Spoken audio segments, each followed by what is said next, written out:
नमस्कार बच्चों, मैं प्रियंका माथुर राजस्थान सरकार और वेदांता के CSR इनिशिएटिव ई कक्षा में आप सभी का स्वागत करती हूं और हमारे टेक्निकल पार्टनर है मिशन ज्ञान। बच्चों, हम पढ़ रहे हैं कक्षा 8 की गणित और आज हम शुरू करेंगे नया अध्याय 14 जिसका नाम है गुणनखंडन। तो सबसे पहले हम समझते हैं कि गुणनखंडन होता क्या है। तो जैसा कि आपको नाम से ही लग रहा है गुणनखंडन, तो दी गई संख्या या दिए गए व्यंजक के आपको खंड करने हैं और वह खंड कैसे होने चाहिए? गुणन में। नाम है गुणनखंड, गुणन में होने चाहिए ये सारे खंड। तो आप इसको समझें प्राकृत संख्याओं के गुणनखंड से, जो कि आप कक्षा 7 में पढ़ चुके हैं। देखिए, जैसे कोई प्राकृत संख्या आपको दी गई है 30, इसके करने हैं आपको गुणनखंड। तो क्या लिख सकते हैं आप? 30 को 30 गुणा 1 लिख सकते हैं। 30 गुणा 1 क्या हो जाएगा? 30 आ जाएगा। इसी प्रकार 30 को आप लिख सकते हैं 2 गुणा 15, 15 दूनी 30, तो हमको क्या मिल जाएगा? 30 मिल जाएगा। तो 30 को हमने क्या करा? इन दो खंडों में लिखा जो आपस में कैसे हैं? गुणन में है। समझ में आ रहा है? तो यहाँ पर आपने क्या देखा कि 30 को हमने दो खंडों में विभाजित कर दिया जो आपस में गुणे में है। और आप क्या लिख सकते हो? 30 को 3 गुणा 10 भी लिख सकते हो। यहाँ भी ये अलग तरह के खंड किए हैं जो आपस में गुणे में है। या क्या लिख सकते हैं? 5 अंक 30 5 गुणा 6 भी लिख सकते हैं। या क्या लिख सकते हैं?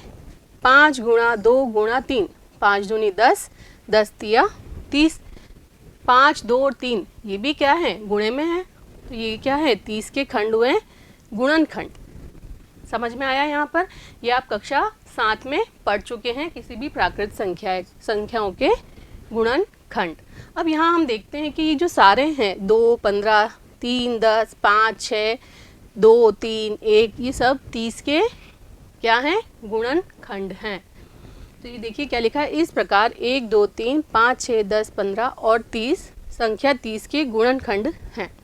अब इसमें हम एक चीज़ देखते हैं कि 2 3 5 कैसी संख्याएं हैं? अभाज्य संख्याएं हैं। ये हम पढ़ चुके हैं। अभाज्य संख्याएं क्या होती है? जो स्वयं से और केवल एक से ही विभाजित होती है, अभाज्य संख्याएं कहलाती है। देखिए 5 किसी और की टेबल में आता है? नहीं आता। सिर्फ इसको किससे डिवाइड किया जा सकता है? 5 से डिवाइड करके आप 1 ले आओगे। या 5 1 से विभाजित होता है और उत्तर आता है 5, परंतु इसके अतिरिक्त ये किसी और से डिवाइड नहीं होता। तो 2 3 5 7 ये सब क्या हैं? अभाज्य संख्याएं। तो 30 के गुणनखंडों में हम देखते हैं कि 5 2 और 3 ऐसे गुणनखंड हैं जो कि अभाज्य हैं। तो इन्हें हम बोलते हैं 30 के अभाज्य गुणनखंड। इनमें 2 3 और 5 संख्या 30 के अभाज्य गुणनखंड कहलाते हैं, क्योंकि ये कैसी संख्याएं हैं? अभाज्य संख्याएं हैं। तो आपको ये चीज़ बिल्कुल अच्छे से समझ में आई प्राकृत संख्याओं के गुणनखंड। तो इसी पे आधारित होगा बीजीय व्यंजकों के गुणनखंड। अब बीजीय व्यंजक आप पढ़ चुके हैं। आपके अध्याय 9 का नाम ही ये था, बीजीय व्यंजक एवं सर्वसमीकाएं। तो हमको इस अध्याय में देखने हैं बीजीय व्यंजकों के गुणनखंड। तो देखते हैं हम। जब कोई संख्या अभाज्य गुणनखंडों के गुणनफल के रूप में लिखी हो तो वह उसका अभाज्य गुणनखंड रूप कहलाता है। तो ये उदाहरण हमने समझ लिया। 30 बराबर 2 गुणा 3 गुणा 5, तो यह 30 का अभाज्य गुणनखंडन रूप है। ये क्लियर है? अब देखते हैं अगला टॉपिक, बीजीय व्यंजकों के गुणनखंड। जैसे हमने प्राकृत संख्याओं के गुणनखंड समझे कक्षा 7 में, अब कक्षा 8 में आपको समझना है बीजीय व्यंजकों के गुणनखंड। बीजीय व्यंजक आप अच्छे से समझते हैं क्या होता है? तो देखिए, बीजीय व्यंजकों के पद गुणनखंडों के गुणनफल के रूप में बनते हैं। अब जैसे ये कोई बीजीय व्यंजक दिया है 5xy प्लस 3x, ये कोई बीजीय व्यंजक है। अब हम ये पढ़ चुके हैं कि बीजीय व्यंजक क्या है। इसके ये क्या कहलाते हैं? इसके पद कहलाते हैं। तो इसमें कितने पद हैं? इस बीजीय व्यंजक में 2 पद हैं। पदों के योग के रूप में बीजीय व्यंजक लिखा जाता है, ये हम समझ चुके हैं। तो इसमें कितने पद हैं? ये 2 पद हैं। अब यहाँ ये समझाया जा रहा है कि बीजीय व्यंजक के जो पद हैं वह गुणनखंडों के गुणनफल के रूप में होते हैं। तो यहाँ पर क्या है? ये पहला पद 5xy, तो इसको क्या लिख सकते हैं? 5 गुणा x गुणा y लिख सकते हैं। जब आप इनको गुणा करोगे 5 गुणा x गुणा y तो क्या आ जाएगा? 5xy आ जाएगा। तो इसके इस पद, पहले पद के गुणनखंड क्या हो गए, 5x और y हो गए। इसी प्रकार दूसरा पद है यहाँ 3x, तो इसको क्या लिख सकते हैं हम, 3 गुणा x। तो ये 3x के गुणनखंड क्या हो गए, 3 और x हो गए इसके गुणनखंड। तो बीजीय व्यंजक के प्रत्येक पद को गुणनखंडों के गुणन के रूप में लिखा जा सकता है। यहाँ ये क्लियर है। तो देखिए दूसरा उदाहरण, ये समझ में आया। बीजीय व्यंजक ये दिया गया था, इसमें 2 पद हैं, प्रत्येक पद को गुणनखंडों के गुणन के रूप में लिख के आपने बता दिया। अब देखिए व्यंजक, अब आपको दूसरी तरीके का एक व्यंजक दिया है 3x x + 2। अब ये पहले ही गुणे के रूप में दिया है, 3 और x के बीच में कुछ नहीं है मतलब गुणा है, x और इस ब्रैकेट के बीच में कुछ नहीं है मतलब गुणा है। तो यहाँ पर अगर ऐसे व्यंजक दिया है और इसके गुणनखंड पूछे हैं तो ये पहले ही गुणनखंड के रूप में ही दिया गया है। तो इसके गुणनखंड क्या हो जाएंगे, 3x और ये x + 2। आगे इसमें 3x और x + 2 ये 3 गुणे के रूप में दिए गए हैं आपको, तो ये इसके गुणनखंड हो गए। इसको आगे आप नहीं तोड़ सकते, 3 को और क्या लिखेंगे, नहीं लिख सकते, x को और कुछ नहीं लिख सकते, x + 2 को आगे कहीं विभाजित नहीं किया जा सकता। तो ये सारे गुणनखंड जो इसके आगे विभाजित नहीं हो सकते वो क्या कहलाएंगे, अखंडनीय गुणनखंड। जैसा कि आपने प्राकृत संख्याओं में देखा था, 30 बराबर 2 गुणा 5 गुणा 3। यहाँ पर न 2 को आगे विभाजित किया जा सकता है, न 5 को आगे विभाजित किया जा सकता है, न 3 को आगे विभाजित किया जा सकता है। तो हमने क्या कहा था, ये इसके अभाज्य गुणनखंड है।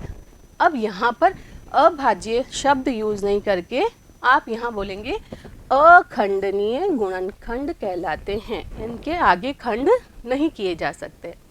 तो ये समझ में आया, अखंडनीय गुणनखंड क्या होते हैं, जिनको आगे आप खंड में नहीं बांट सकते, वह उसके अखंडनीय गुणनखंड कहलाते हैं। यहाँ अभाज्य नहीं यूज़ करके आप यूज़ करेंगे अखंडनीय गुणनखंड। क्लियर है। अब समझते हैं अगला टॉपिक, बीजीय व्यंजकों के गुणनखंड की विधियाँ। तो आपको पहली विधि यहाँ पढ़नी है सार्वगुणनखंडों की विधि। अब सार्वगुणनखंड, सार्व मतलब होता है कॉमन। तो देखिए इसको समझते हैं उदाहरण से। ये उदाहरण दिया है 2x + 4 के गुणनखंड कीजिए। एक व्यंजक दिया गया है 2x + 4, आपको इसके गुणनखंड करने हैं। देखिए ये कोई बीजीय व्यंजक है, इसमें कितने पद दिखाई दे रहे हैं, 2 पद, ये पहला पद और ये दूसरा पद। तो अभी हमने समझा बीजीय व्यंजक में पद गुणनखंडों के गुणन के रूप में लिखे जा सकते हैं। तो हमने क्या किया, इसका जो पहला पद है उसको गुणनखंडों के गुणन के रूप में लिख दिया। तो इसके 2 खंड बन सकते हैं, 2 गुणा x, और इसका दूसरा पद है 4, तो 4 को क्या लिख सकते हैं, 2 × 2। तो क्या लिख दिया, 4 = 2 × 2, इसको भी गुणनखंडों के गुणन के रूप में लिख दिया। अब आप क्या लिख सकते हैं, अतः 2x + 4 को क्या लिख सकते हैं, 2 गुणा x + 2 गुणा 2। अब इन दोनों पदों में आपको कॉमन क्या दिख रहा है, यहाँ पर भी 2 है और यहाँ पर भी 2 है, तो ये क्या है, कॉमन है। तो इसको लिख लिया हमने बाहर। और यहाँ बीच में क्या बचा, देखिए ये हो गया 2 गुणा x और ये हो गया 2 गुणा 2। यहाँ भी 2 है, यहाँ भी 2 है, इसको हमने ले लिया कॉमन बाहर। इस वाले पद में क्या बच गया, अब 2 कॉमन आने के बाद x बचा तो x लिख दिया, बीच में चिन्ह है प्लस, ये लिख दिया प्लस। अब 2 को कॉमन लेने के बाद यहाँ क्या बचा है, 1 2 और बचा है, तो ये क्या आ गया, 2 × x + 2। अब आपने जो पहले अध्याय में परिमेय संख्याओं में हमने पढ़ा था बंटन था, तो देखिए 2 का गुणा x में होगा तो क्या आ जाएगा, 2 गुणा x, फिर 2 का गुणा 2 में होगा तो क्या आ जाएगा, +2 गुणा 2, यही चीज़ आ रही है। तो इसका मतलब क्या हुआ, यहाँ से हम 2 निकाल सकते हैं कॉमन, और ब्रैकेट में क्या बच जाएगा, x + 2। क्लियर है। अब ये देखिए ये दोनों गुणे में आ गए, बीच में कुछ नहीं है, 2 और x + 2 के बीच में, इसका मतलब गुणा में है। तो हमने क्या किया, ये जो व्यंजक दिया गया था इसको क्या कर दिया, गुणनखंडों के रूप में लिख दिया, इनके बीच में गुणा है तो ये जो खंड हुए इनको क्या बोलेंगे हम, गुणनखंड। तो यही पूछा था, इस बीजीय व्यंजक के गुणनखंड कीजिए। तो आपको क्या करना है, प्रत्येक पद के गुणनखंड कर दीजिए। ये पहले पद के गुणनखंड, ये दूसरे पद के गुणनखंड। फिर आपको देखना है कि कॉमन क्या आ रहा है उन दोनों, या जो अगर 3 पद दिए तो तीनों पदों में जो कॉमन है उसको कॉमन बाहर लिख दिया, ब्रैकेट में जो बचा है वह लिख दिया। तो ये क्या आ गए, 2 वो x+2 दिए व्यंजक के गुणनखंड है। क्लियर हुआ, समझ में आया। ये पहली विधि क्या करनी है, सार्व गुणनखंडों की विधि। सार्व मतलब जो कॉमन है वह, कॉमन निकाल के आपको गुणनखंड करने हैं। क्लियर। अब चलते हैं इसका एक और उदाहरण, 5xy + 10x के गुणनखंड कीजिए। हमको दिख रहा है इस व्यंजक में कितने पद हैं, 2 पद हैं। पहला पद 5xy, तो 5xy के गुणनखंड किए 5 गुणा x गुणा y। दूसरा पद है यहाँ 10x, 10x के गुणनखंड किए, 10 मतलब 5 गुणा 2 लिख सकते हैं, 5 दूनी 10, x भी है तो गुणा x लगा दिया। अतः क्या लिख सकते हैं, 5xy को 5 गुणा x गुणा y प्लस, ये लिखा प्लस 10x 5 गुणा 2 गुणा x। अब देखिए कॉमन क्या है, 5 यहाँ है, यहाँ भी है, x यहाँ है, यहाँ भी है, तो 5 गुणा x को रख दिया बाहर। ब्रैकेट में क्या बचा, यहाँ बचा है y प्लस यहाँ बचा है 2, तो y + 2। तो ये ही जो वांछित गुणनखंड है वो हो जाएंगे 5x और y + 2। क्लियर। तो ये गुणनखंड रूप में लिख दिया। इसको आप क्या लिख सकते हैं, 5x y + 2। ये सब गुणे में है तो ये गुणनखंड रूप हो गया इसका। ये व्यंजक दिया था आपको, बीच में तो प्लस था, यहाँ पर गुणनखंड रूप नहीं था, आपको इसके गुणनखंड करने हैं। तो क्या हो गया, 5x y + 2। क्लियर। अगर आप इसको गुणा करेंगे वापस तो ये वाला ही आ जाएगा। कैसे, देखिए हमने समझा है, ये बाहर इसका गुणा यहाँ पर होता है, प्लस इसका गुणा दूसरे में भी होता है बंटनता से। तो क्या हो जाएगा, 5x गुणा y 5xy, ये आ रहा है 5xy प्लस, तो ये भी प्लस है, 5x गुणा 2 5 दूनी 10x, तो ये आ गया 10x। वापस हमको जो पहला व्यंजक दिया था वह मिल गया। इसका मतलब ये इसका दिए गए व्यंजक का गुणनखंड रूप है। क्लियर। चलते हैं अगले टॉपिक पे, जो है गुणनखंड की दूसरी विधि। क्या दी है, पदों के पुनः समूहन द्वारा गुणनखंड करना है। इसको हम उदाहरण से समझते हैं। देखिए ये एक उदाहरण दिया है, 2xy + 2y + 3x + 3। इस व्यंजक में कितने पद दिखाई दे रहे हैं, 4 पद। ये पहला, दूसरा, तीसरा, चौथा, 4 पद हो गए। अब देखिए इन चारों पदों में कुछ कॉमन दिख रहा है, यहाँ 2xy है, यहाँ 2y, इनमें तो कॉमन है। 3x, यहाँ पर x कॉमन, यहाँ पर नहीं है फिर x। अब यहाँ पर तो ना x है ना y है, यहाँ सिर्फ 3 है, तो यहाँ 3 नहीं है इन दोनों में। इसका मतलब ऐसा कोई भी टर्म या कोई भी ऐसा चर या अचर ऐसा कोई भी नहीं है जो चारों पदों में है और हम कॉमन निकाल सकते हैं, ऐसा कुछ भी नहीं दिख रहा। तो फिर इसका गुणनखंड कैसे करेंगे, तो जो पहली विधि थी सार्व गुणनखंड द्वारा गुणनखंड, वो हम यहाँ नहीं कर सकते क्योंकि यहाँ कुछ भी कॉमन नहीं है। तो अब कैसे इसका गुणनखंड होगा, तो देखिए आप इन दोनों में कॉमन कुछ निकाल सकते हैं, 2 पदों में निकल सकता है, यहाँ भी 2y है, यहाँ भी 2y है। अब इन दोनों पदों में भी कुछ कॉमन निकल सकता है, बिल्कुल। यहाँ 3x है, यहाँ 3 है, मतलब 3 कॉमन आ जाएगा इन दोनों पदों में। तो आपको इस विधि में क्या करना है, पदों के पुनः समूहन द्वारा, आपको ये पद दे रखें, किन्हीं भी 2-2 करके पद आप पास में रखें और फिर कॉमन निकालें।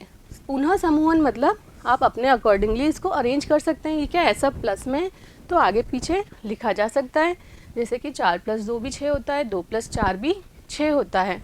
तो ये सभी प्लस में तो आगे पीछे किया जा सकता है और फिर समूह बना के आप कॉमन ले सकते हैं। देखिए कैसे करेंगे। इस व्यंजक में सभी पदों में कोई सार्व गुणनखंड नहीं है, ऐसा कोई सार्व गुणनखंड नहीं है जो प्रत्येक पद में हो, चारों में से कुछ भी एक साथ कॉमन नहीं निकल सकता। परंतु 2xy + 2y में 2y सार्व गुणनखंड है, 2y इधर भी है, ये 2 और ये y, ये 2 और ये y, तो 2y सार्व गुणनखंड है इन दोनों पदों में। अतः 2y x + 1 इसको लिखा जा सकता है, कैसे देखिए, 2xy को आप क्या लिख सकते हैं, 2 गुणा x गुणा y, और दूसरा पद है 2y, 2 इंटू वाई, ये 2 दोनों में है, ये y दोनों में है, तो 2y कॉमन निकाला, पहले पद में x बचा, ये लिख दिया x, प्लस इसमें कुछ नहीं बचा, मतलब एक तो हमेशा गुणे में लिखा जा सकता है, तो यहाँ कुछ नहीं बचा मतलब 1 बचा। तो आपने क्या लिख दिया, इन दोनों को 2yx प्लस 1 लिखा जा सकता है, ये 2yx प्लस 1 लिख दिया। आगे, अतः 2yx प्लस 1 गुणनखंड के रूप में लिखा जा सकता है। इसी प्रकार दूसरे दो पद 3x प्लस 3 में 3 सार्व गुणनखंड है, इनमें क्या कॉमन दिख रहा है, देखिए 3x, 3 इंटू एक्स लिख सकते हैं, और 3 को क्या लिख सकते हैं, 3 इंटू 1, यहाँ पर भी 3 है, यहाँ पर भी 3 है, 3 कॉमन, क्या बचा यहाँ x प्लस ये क्या बचा 1, तो क्या लिख दिया हमने, 3x प्लस 1 गुणनखंड के रूप में लिखा जा सकता है। यहाँ तक क्लियर, समझ में आया, दो के हमने समूह बनाए और फिर कॉमन निकाला है, क्लियर। अब आगे क्या होगा देखिए, अब 2xy plus 2y plus 3x plus 3 हमने क्या करा, इन दोनों का एक ग्रुप बनाया, इन दोनों का एक ग्रुप बनाया, और इन दोनों में कॉमन निकाला 2y और लिख दिया x प्लस 1, इन दोनों में 3 कॉमन निकाला और बच गया x प्लस 1, क्लियर। अब देखिए ये 2 पद हो गए हमारे पास, इन दोनों पदों में कुछ कॉमन दिख रहा है, बिल्कुल दिख रहा है, यहाँ x प्लस 1 है तो यहाँ भी x प्लस 1 है, तो x प्लस 1 हमने निकाल लिया बाहर कॉमन, तो यहाँ क्या बच गया, 2y बचा, ये आ गया 2y प्लस ये प्लस, यहाँ क्या बचा, 3 बचा है, तो ये आ गया 2y प्लस 3। अब ये दोनों गुणे में है, ये पहला पद गुणा ये दूसरा पद हो गया गुणे में, तो क्या लिखेंगे, अतः ये दिए व्यंजक का गुणनखंड रूप है। इस प्रकार दिए गए व्यंजक के पदों को पुनर्व्यवस्थित कर समूह बनाकर गुणनखंड किया जा सकता है, यही पुनः समूहन है। तो ये विधि का नाम क्या था, पदों के पुनः समूहन द्वारा गुणनखंड।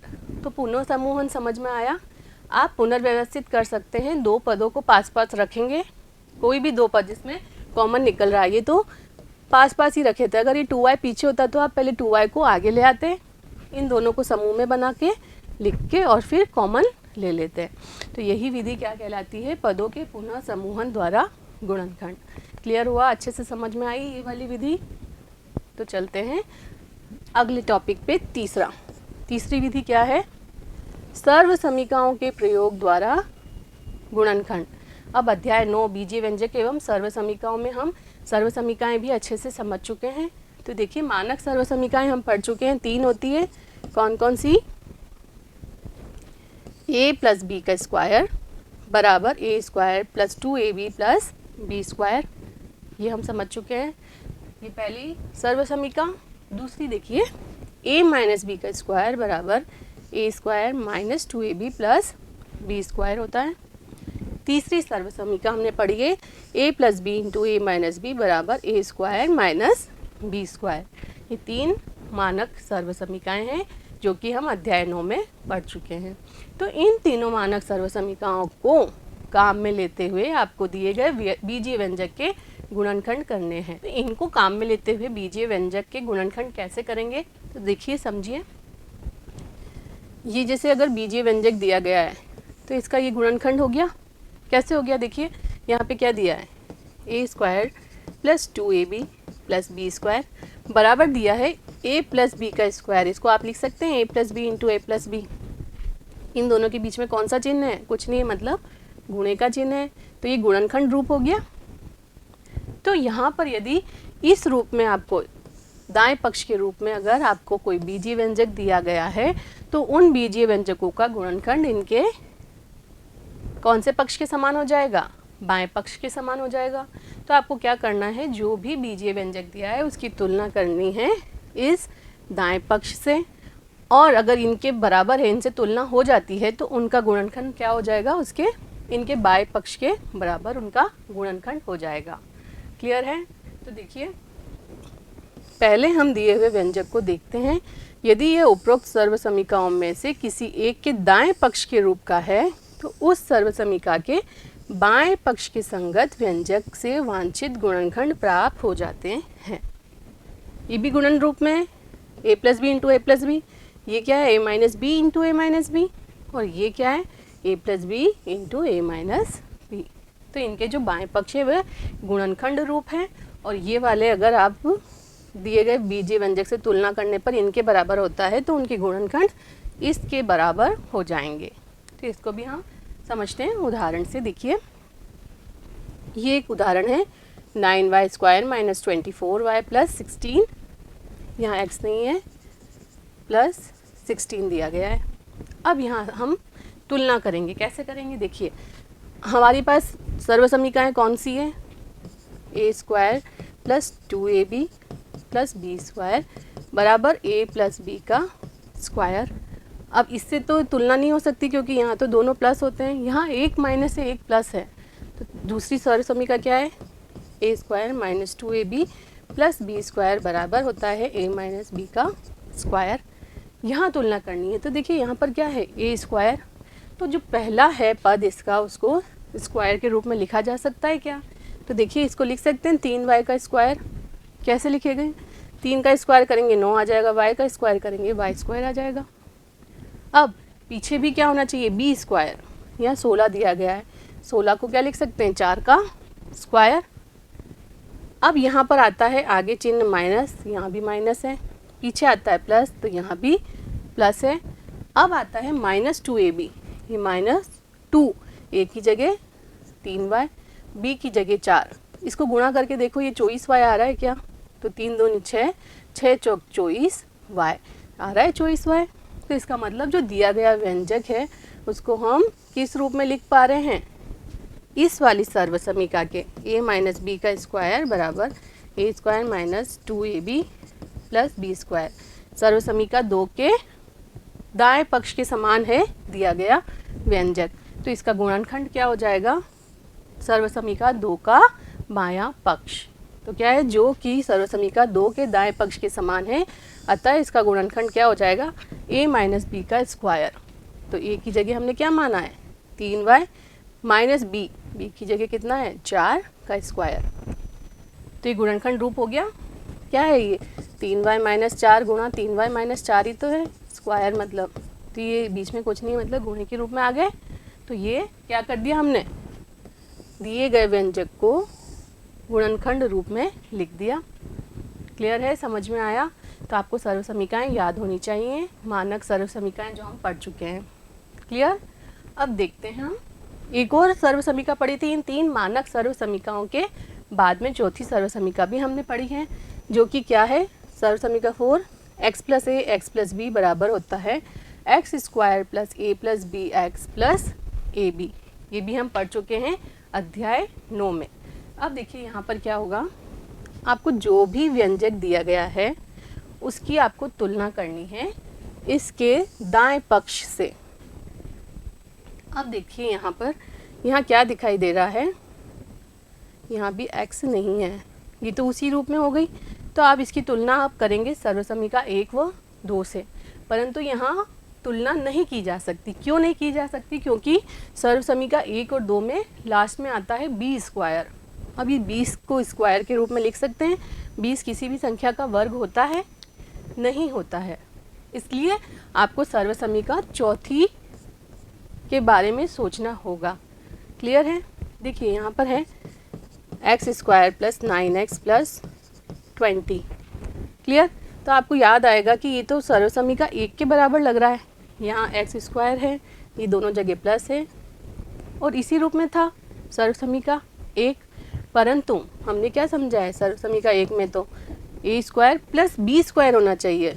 20 को क्या लिख सकते हैं आप, न 1 का स्क्वायर, 2 का स्क्वायर, 3 का स्क्वायर, किसी का भी ये स्क्वायर या किसी का भी वर्ग नहीं होता है 20। इसलिए अब आपको क्या सोचना होगा, सर्वसमीका 4 के बारे में। 4 में क्या होता है, X square plus A plus B X plus A B. यहाँ पर देखिए क्या हो जाएगा, ये चीज़ तो नहीं हो रही। अब देखिए x square plus 9x plus दिया है 20। 20 को क्या लिख सकते हैं, 5 गुणा 4 लिख सकते हैं, 5 चौक 20 तो होता ही है। स्क्वायर रूप में नहीं लिख सकते, पर ये तो लिख सकते हैं 5 गुणा 4। अब यहाँ देखिए 5 गुणा 4 20 हो रहा है और 5 + 4 कितना होता है? 9 हो रहा है, ये आ रहा है बीच में 9। तो ये देखिए ये क्या हो गया, ये एक्स स्क्वायर, इसको 9 को लिख सकते हैं 5 + 4, ये पीछे एक्स तो था ही गुणे में, 9 को क्या लिख दिया हमने 5 + 4। क्लियर है? अब देखिए इसको क्या लिख सकते हैं, एक्स स्क्वायर बंटन था 5 गुणा एक्स प्लस 4 गुणा एक्स प्लस 5 गुणा 4, 20 को ये लिख दिया। अब पुनः समूहन हमने पढ़ा है, इन दोनों में क्या कॉमन दिख रहा है एक्स, तो क्या बच गया यहाँ पर 1 एक्स प्लस यहाँ क्या बच गया 5, प्लस इन दोनों में क्या कॉमन दिख रहा है, यहाँ 4 है यहाँ भी 4 है तो 4 कॉमन, क्या बच रहा है यहाँ एक्स, ये प्लस यहाँ क्या बच रहा है 5। अब ये 2 पद हो गए, ये पहला ये दूसरा, इनमें क्या कॉमन है x प्लस का 5 कॉमन आ रहा है तो ये लिख दिया x + 5। और क्या बच रहा है यहाँ x, ये प्लस और ये 4, x + 4। अब ये देखिए गुणा है बीच में तो ये गुणनखंड रूप में हो गया, इसका मतलब ये व्यंजक का गुणनखंड रूप क्या हो गया, ये वाला हो गया x + a x + b। तो देखिए सर्वसमीका 4 के दाएं पक्ष से तुलना करने पर, ये जो सर्वसमीका 4 थी इसके दाएं पक्ष क्या था x² + a + bx + ab, इससे इसकी तुलना करी, इसको क्या लिख दिया 20 को 5 गुणा 4 लिख दिया, तो ये 9 को क्या लिख सकते हैं 5 + 4, तो ये क्या हो गया x² + a + bx + a × b, इस फॉर्म में लिख दिया इसके दाएं पक्ष के बराबर।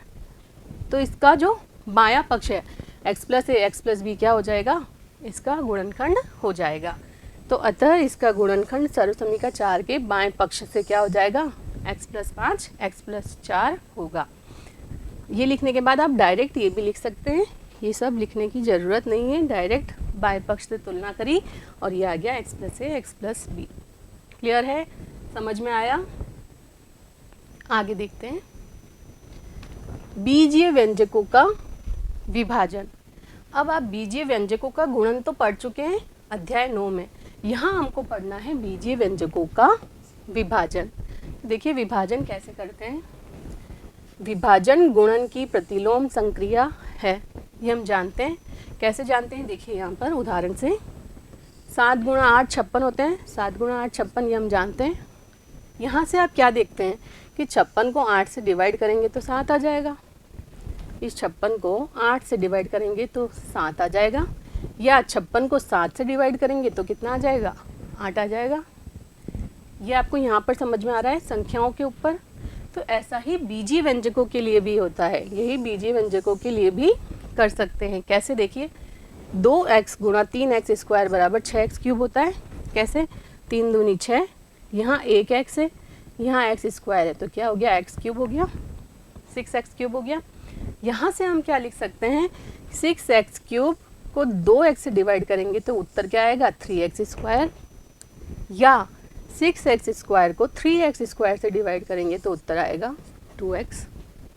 जैसा यहाँ हमने किया था वैसा ही हमने यहाँ किया है। ये क्लियर है? तो देखिए आगे, एक पदी का एक अन्य एक पदी से विभाजन करना है, 6x³ को डिवाइड करना है 2x से, तो कैसे करेंगे देखिए 6x³ के गुणनखंड हम जानते हैं, 6 को क्या लिख सकते हैं 2 × 3, 3 दूनी 6 हो जाएगा। x³ है मतलब x का गुणा कितनी बार है 3 बार, और 2x का गुणनखंड क्या हो जाएगा 2x = 2 × x। अब आपको क्या करना है 6x³ को डिवाइड करना है 2x से, तो आप क्या लिख सकते हैं 6x³ का जो हमने गुणनखंड रूप लिखा है वो लिखा, डिवाइड किया इसको 2x 2 × x से, तो देखिए ये 2 से 2 कट गया, ये x से x कट गया, क्या बचा 3x²। x कितनी बार है 2 बार, तो ये उत्तर आया 3x²। समझ में आया कैसे एक पदी का एक पदी से विभाजन होगा। जो ऊपर वाला एक पद है उसको गुणनखंड रूप में लिख दो, डिवाइड में लिखो, जिससे भाग लगाना है उसका भी गुणनखंड रूप, और कुछ कटता है तो काटेंगे और जो बचा वो उत्तर होगा। क्लियर, समझ में आया? अब नेक्स्ट टॉपिक है एक बहुपद का एक एक पदी से विभाजन। बहुपद हम जानते हैं ये कितने, इसमें 3 पद है तो ये क्या है एक बहुपद दिया गया है, इसको डिवाइड करना है एक एक पदी से, जैसे ये 2y से डिवाइड करना है ये वाला, तो ये क्या हो गया बहुपद का एक एक पदी से विभाजन। देखिए अब 4y³ plus 5y² plus 6y। पहला पद क्या है इसका 4y³। इसको गुणनखंड रूप में कैसे लिख सकते हैं? 4 को क्या लिख सकते हैं 2 × 2, तो ये लिख दिया 2 × 2। y³ मतलब y कितनी बार लिखना होगा आपको? 3 बार। प्लस दूसरा पद है 5y²। 5 तो एक अभाज्य संख्या है, तो इसको क्या लिख देंगे 5 ही लिखेंगे। 5 गुणा y² को y × y लिख दिया। प्लस तीसरा पद क्या है 6y। 6 को क्या लिख सकते हैं 2 गुणा 3, 3 दूनी 6 होता है, तो ये लिख दिया 2 गुणा 3। y एक ही बार है इसलिए लिख दिया गुणा y। अब हम देखते हैं कि इन तीनों पदों में क्या कॉमन आ रहा है।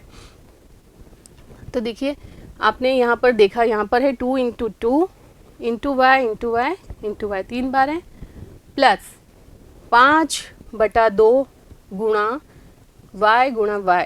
ये ऐसा क्यों किया है हमने? ये जो पद है 5y², देखिए 5y², इसको क्या लिखा है हमने 5y × y लिखा है। अब देखिए 2 सभी पदों में है, 2 इसमें भी है 2 इसमें भी है, परंतु इस वाले पद में तो 2 कहीं नहीं था। अब हमको चाहिए यहाँ पर 2, यहाँ पर हमको चाहिए 2, तो ऐसे ही तो गुणा नहीं कर सकते। हमको 2 चाहिए तो 2 का आप क्या लगा दो भाग, तभी तो क्या होगा ये 2 से 2 कट गया मतलब 1 का गुणा तो आप किसी में भी कर सकते हैं। कैसे? ये 10 लिखा है तो 10 को 10 गुणा 1 तो लिख सकते हैं ना। 1 का गुणा तो किसी में भी किया जा सकता है, क्योंकि 1 का गुणा करने से संख्या पे, दी गई संख्या पे कोई फर्क नहीं पड़ता। तो हमने यहाँ 1 का ही गुणा किया है, क्योंकि जिसका गुणा किया उसका ही हमने क्या लगा दिया, भाग लगा दिया। ऐसा कर सकते हैं, ये हम समझ चुके हैं। यहाँ पर क्या लिख दिया 5/2 और पीछे गुणा कर दिया 2 का। ऐसा क्यों किया है? क्योंकि हमको 2 सारे पदों में कॉमन निकल जाएगा। तो हमने इसको क्या लिख दिया 5/2 × y इंटू क्या कर दिया 2। क्लियर है ना? अब आप क्या कॉमन निकाल सकते हैं? देखिए अब यहाँ भी 2 आ गया, तो 2 यहाँ भी है, यहाँ भी है और यहाँ भी है। और क्या कॉमन निकल रहा है? देखिए ये y यहाँ भी है, एक y यहाँ भी है, एक y यहाँ भी है, बस ये कॉमन निकल रहा है। तो हमने 2y कॉमन निकाल लिया। अब देखिए पहले पद में क्या बचा, ये 2, ये y और ये y, मतलब 2y², तो ये लिख दिया 2y² प्लस ये आया प्लस क्या बचा यहाँ पर 5/2y कॉमन, 5/2y बचा है तो ये लिख दिया 5/2y प्लस ये लगाया प्लस। इसमें क्या बचा है? इस वाले पद में सिर्फ 3 बचा है तो ये लिख दिया 3। तो गुणनखंड रूप क्या लिख सकते हैं? 2y कॉमन आ गया, बचा क्या है 2y² प्लस 5/2y प्लस 3। तो ये हमको क्या करना था, दिए गए बहुपद को 2y एक पदी से विभाजित करना था, जो कि हमने कर दिया। ये अभी तो क्या लिखा है आपने, इस बहुपद को गुणनखंड रूप में लिखा है। क्लियर? अब आपको इसको डिवाइड करना है 2y से। तो देखिए आगे इस बहुपद को डिवाइड करना है 2y से, इसका गुणनखंड रूप ये हो गया। अब डिवाइड करना है 2y से, तो देखिए ये 2y आपस में कट गए, तो क्या बच गया 2y² प्लस 5/2y प्लस 3। तो ये हमें उत्तर प्राप्त हुआ। क्लियर है? तो आपने क्या देखा यहाँ पर, एक बहुपद को एक पदी से डिवाइड करना है तो पहले इसको गुणनखंड रूप में लिख लेंगे और फिर जिससे डिवाइड करना है उससे डिवाइड करेंगे। क्लियर? अब नेक्स्ट टॉपिक क्या है, बहुपद का बहुपद से विभाजन। पहले क्या पढ़ा था हमने, एक पदी का एक पदी से विभाजन, फिर हमने पढ़ा बहुपदी का एक पद से विभाजन। अब हम पढ़ रहे हैं बहुपद का बहुपद से विभाजन। देखिए उदाहरण से समझते हैं। आपको ये एक बहुपद दिया गया है, इसको डिवाइड करना है इस दूसरे बहुपद से, तो कैसे करेंगे देखिए हल। 7x² को क्या लिख दिया 7 गुणा x गुणा x प्लस 14 को क्या लिख दिया 7 गुणा 2 और x भी है तो 7 गुणा 2 गुणा x, गुणनखंड रूप में लिख दिया प्रत्येक पद को। अब हम देखते हैं इनमें कुछ कॉमन है क्या। तो देखिए 7 इधर भी है, इधर भी है, x इधर भी है, इधर भी है, बस ये 7x कॉमन आ गया तो ये लिख दिया 7 गुणा x कॉमन। क्या बच गया यहाँ पर x बचा, ये प्लस प्लस यहाँ क्या बचा 2 बचा, तो ब्रैकेट में क्या आ गया x प्लस 2। तो गुणनखंड रूप क्या हो गया 7x x प्लस 2। अतः अब क्या हो जाएगा, जो इस बहुपद का आपको क्या करना था डिवाइड करना था x प्लस 2 से, तो इस बहुपद को इस रूप में लिख दिया गुणनखंड रूप में 7x x प्लस 2 और इसको भाग लगाना है x प्लस 2 से ये कट गया तो उत्तर क्या आ गया 7x। तो कैसे करना है बहुपद का बहुपद से विभाजन, जो बहुपद दिया गया है उसको गुणनखंड रूप में लिख दिया और फिर जिससे भाग लगाना है उससे भाग लगाया तो आ गया हमारे पास उत्तर। क्लियर, समझ में आया बहुपद का बहुपद से विभाजन। चलते हैं इस अध्याय के अगले टॉपिक पे जो कि है त्रुटि ज्ञात करना। ये लास्ट टॉपिक है इस अध्याय का। तो देखिए त्रुटि कैसे ज्ञात करते हैं। यहाँ दिया है 3x + x + 5x बराबर 72। हमने समपद पढ़े थे। समपद क्या होते हैं, जिसका चरभाग समान होता है। तो इन सब के ही चरभाग कितना है x x x, मतलब ये समपद है। क्लियर, यहाँ पर इसका सिर्फ x लिखा है, इसका मतलब इसके आगे अचर क्या है, कुछ नहीं दिया है, मतलब 1x लिखा जा सकता है। अब यदि आप इनको जोड़ते हैं, क्योंकि ये समपद है, समपद आपस में जुड़ सकते हैं या घटाना चाहें तो हम घट भी सकते हैं, ये हम पढ़ चुके हैं। तो समपदों को जोड़ा आपने, 5 + 3 कर दिया। आपने सोचा यहाँ पर तो कुछ नहीं लिखा है तो आपने इसको छोड़ दिया, तो आपने लिख दिया 5 और 3 8x बराबर 72। तो ये चीज़ गलत होगी क्योंकि यहाँ कुछ नहीं लिखा है, मतलब 1 है। देखिए 5 × 1 लिखा है तो आप, और 5 × 1 × 2 ये लिखा है तो हमने डायरेक्ट क्या लिख दिया 5 × 2, 5 दूनी 10। 1 को हमने छोड़ दिया क्योंकि 1 से गुणा करना मतलब सेम ही बात है, परंतु यहाँ पर हमको जोड़ना है तो आप इस 1 को छोड़ नहीं सकते। तो क्या हो जाएगा, ये 3 और 1 4 और 5 9x बराबर आएगा यहाँ पर 72। तो x बराबर आ जाएगा 8। ये सही है और ये गलत है। क्लियर, तो आपको किसी पद के गुणांक 1 को प्रायः दर्शाया नहीं जाता है, परंतु समान पदों को जोड़ते समय हम इसे योग में सम्मिलित करते हैं। गुणे के टाइम आप छोड़ सकते हो क्योंकि 1 से गुणा करने में वापस हमको वही चीज़ प्राप्त हो जाती है, परंतु जोड़ते समय आप 1 को नहीं छोड़ सकते। क्लियर है, ये कुछ नहीं लिखा है, इसका मतलब ये सिंपल x लिखा था, इसका मतलब इसके साथ में गुणे में क्या है 1 तो है ही। क्लियर है, ये समझ में आई। तो ये वाली गलती बच्चे अक्सर करते हैं जो कि आपको ध्यान रखनी है। दूसरी देखिए, दूसरी त्रुटि जो बच्चे करते हैं क्या है, x बराबर दिया है -3, तब 5x को क्या लिख सकते हैं, बच्चे लिख देते हैं 5x की जगह -3। तो ये मतलब क्या हो गया, 5 में से 3 घटा के 2 लिख दिया, जो कि गलत है। क्यों गलत है, क्योंकि 5 के साथ x का गुणा था। यहाँ पे तो आपने क्या कर दिया, 5 में से 3 घटा दिए। सही तरीका क्या है, यहाँ 5x, 5 के साथ गुणे में है x, x मतलब जो दिया है -3, तो उत्तर आएगा -15। ये सही है और ये गलत है। इस तरह की गलती नहीं करनी है। तो एक ऋणात्मक मान रखते समय कोष्ठकों का प्रयोग करना याद रखें। ये कोष्ठक अगर नहीं लगाया होगा तो आप कर देंगे 5 - 3, जो कि गलत हो जाएगा। क्लियर है। थर्ड त्रुटि, तीसरे नंबर की त्रुटि समझिए क्या है। ये दिया है 3x - 4।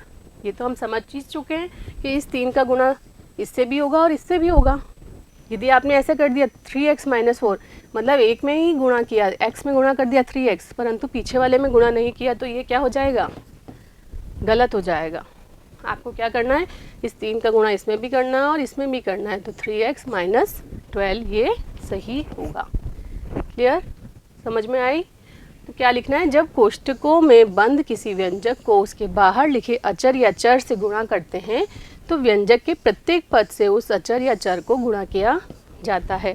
अगर अंदर 3 पद होंगे तो तीनों पदों से गुणा होगा, 4 पद हैं तो चारों पदों से गुणा होगा इस कोष्ठक के बाहर वाली संख्या का। संख्या है तो संख्या, चर है तो चर का गुणा सबसे होगा। क्लियर।